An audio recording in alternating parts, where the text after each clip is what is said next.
One Piece is a series with amazing world building, character development, character interactions, feats, fights, hype moments, and Luffy's secret quirk, Gum for All. And yes, you still read the title correctly. So I was considering making a video on this topic a while ago, but I knew that I'd have more material if I just waited until the end of Whole Cake Island, and I wasn't even expecting to meet Big News Morgan, but his presence absolutely assisted me in my thesis. If I were to ask most people what their single favorite aspect of the One Piece story is, aside from the familial interactions of the crew and the spirit of adventure, the most popular answer is the world building. That's what Roger said on our podcast, and he's one of the 4 emperors of One Piece YouTubers. So, I mean, it's good I'm starting to make One Piece content now that we have a 5th emperor. Interesting coincidence. Anyway, personally, I don't agree with that opinion. I just think people don't realize exactly what it is about the world building that draws them in and that lets this show continue eternally. So, enough with the melodrama. You know I'm gonna say it's the newspapers, but interestingly enough though, that opinion is a massive contrast to how most people understand the building of not necessarily the One Piece universe, but it's different to how people understand world building in general. In most anime and series, especially in a shonen setting, the focal point is the protagonist, and since world building is some of the most exciting art that draws you into the narrative, having the story in a fantasy world isn't rare by any means. And the king of world building adventure anime is none other than Made in Abyss. We're talking One Piece. Editor, if you don't mind taking out that Made in Abyss slip up and avoid the salt wars in the comment section, that would be awesome. Thanks. One Piece focuses on the adventure rather than the main character, despite the spotlight being on our central cast, as opposed to Naruto, where the focus is on him and the nuanced differences in world building from just these slight perspectival differences in writing is all too clear. I will be doing on the terror of the outside world that's honestly brilliantly exhibited and established in early Naruto, but once we look at Shippuden, where we already venture into this outside world, if you think about it, you'll notice that not only is it that while Naruto's on screen, or Sasuke, or whoever the main character is at that moment, the rest of the world is frozen in time. But while the Akatsuki are the enemies, no other threats may arise, and the terror imposed by the Akatsuki is never sidelined by a different existential crisis. The world is focused on the individual story narratives and character narratives rather than a broad universe of multiple conflicting ideologies. I don't say this necessarily to Naruto's detriment, that's not what that story is, because that is what a character-driven world building looks like.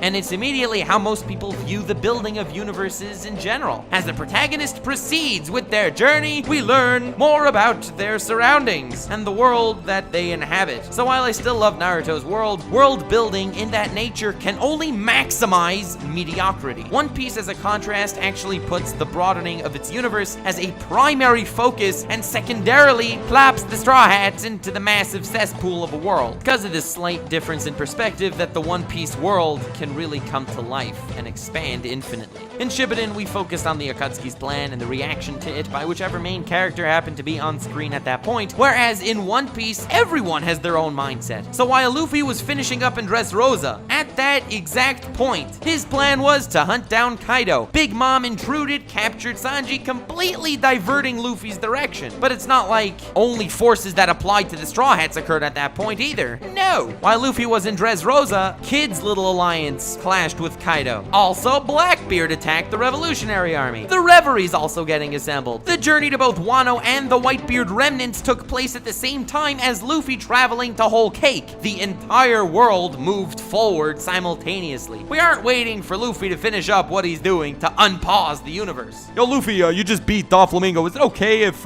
we attack you now? Do you mind? That doesn't happen in One Piece. Luffy's not currently fighting the admirals, so admirals, you guys just stay in your chair. Don't worry about the outside world. No, that doesn't happen either, as we saw with the capture of Jack and Akainu's fight with Aokiji. These are just little examples I'm bringing here. I'm obviously not going to talk about every single character interaction that happens in the world, because that would take as long as the One Piece story. I've briefly mentioned in a previous video how each of the 4 emperors affect the world building differently, and I intend to do an entire video on the subject, except this time covering the 5 emperors. But the point is, each of them has their own game plan and that occasionally, sometimes, even unforeseeably collides one into the other, and how that affects each other and infects the world around them. For example, if Trump would lose a golf game to Putin, we'd have World War III, and it would affect everybody. Okay, not the greatest example, I understand. Now that I've expressed how great the chain reaction effect truly is in the One Piece universe, where all the world powers are feared and all their actions hold weight, what's a little puny guy like Luffy actually gonna accomplish here to rock the balance of the world? Well, maybe not where we currently are in the One Piece manga, but for the longest time, he was comparatively insignificant. Much like what the Straw Hats are and believe in, so too is that held dear in the hearts of the viewers. Every single one of us, no matter who we are or where we are, want to somehow positively or negatively, unfortunately, affect the greater game plan of the world. No one truly wants to wallow in solitude eternally. We really want to be important in the eyes of the universe that we live in. We want to know how our actions affect something aside from just accomplishing what we have dreams to do. That little insignificant me can hold importance somehow to someone else. So to focus on this point, Dracomon, my next line goes out to you. But let's get into the meat and potatoes of why the greatest part of One Piece's world building is its newspapers. These newspapers are the trusted guide to the world on happenings elsewhere. Something formerly inconsequential can become a threat, and where a former threat can be alleviated. And most importantly, yes, where Captain Buggy can command fear and claim his mighty prestigious rank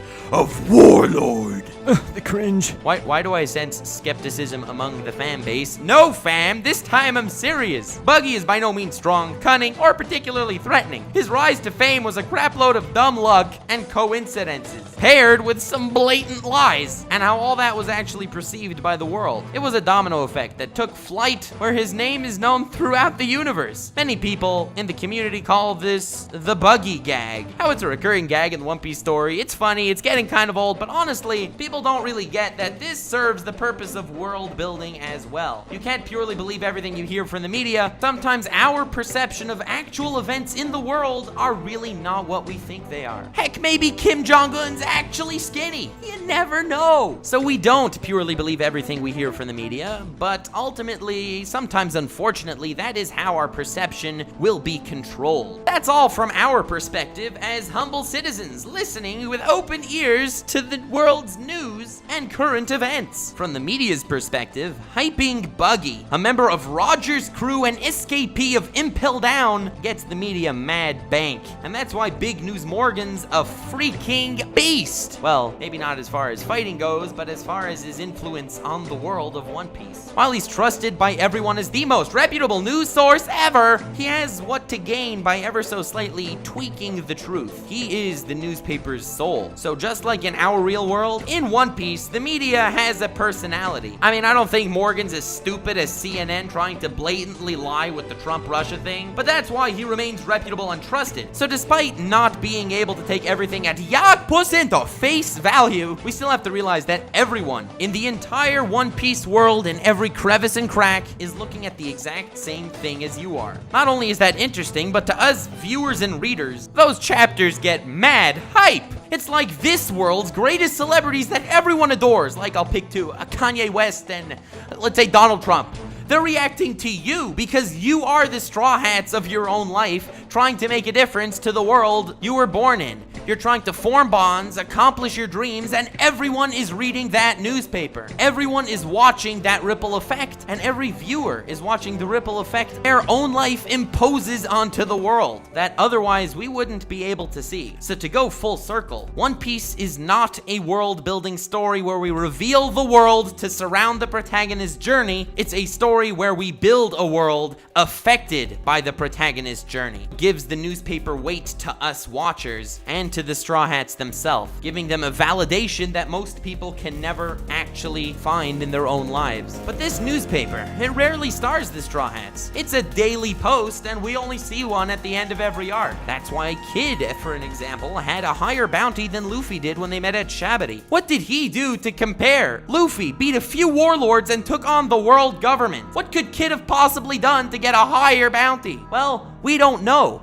But that's something even more impressive. The One Piece universe is alive. Everyone has their own angle, their own story, and their own pushing desire to accomplish their dreams, where every action, whether slightly or by high magnitude, affects the entire world, and sometimes even past the atmosphere. And that's because of the best part of the One Piece universal building, the newspapers. Thank you so much for watching. I hope you enjoyed. Feel free to subscribble for more anime content. Yes, it looks like I'm doing One Piece more, which is cool, I guess. I'm happy. I like One Piece. But it's not like I don't do other stuff too. I'm not going to be solely focused on One Piece. It's just going to be one of my multiple projects. Feel free to leave a like if you enjoyed this video, or maybe see anything in a slightly different perspective as you have before. Feel free to follow me on Twitter, link in the description, right next to my new Patreon. Speaking of, huge thanks to the 5 swag coggers: Zinderkhan, Axel, Colton Scott, you, and an anonymous member. The 3 Lord Tweegers, Large Blob, Illumson, and Galactic, and the 2 Godusop tier, JD Fincher and Ezedric. You guys really help me crank out the constant top tier quality original content that I really try to do. I love you guys and really appreciate all of you, the entire fan base. You're all awesome. Have yourself a most wonderful evening. And remember the most important part of your own narrative. You are the main character of your world, and you can affect everyone else. You just gotta embrace the inner weirdo within you. So stay weird, fam. And I'll see you next time.